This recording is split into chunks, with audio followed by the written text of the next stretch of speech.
If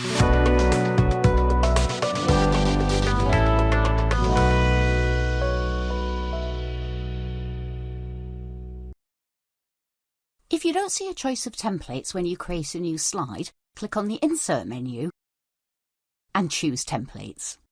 Scroll down to view the available templates.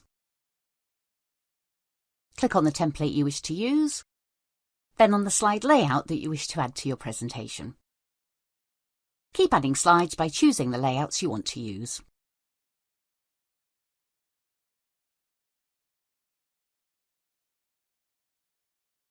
You can make any changes to the template content, such as replacing an image, which we'll do by searching the web.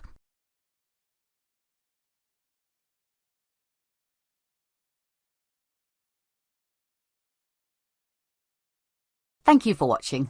Contact us at Ancoris to find out more about Google Workspace.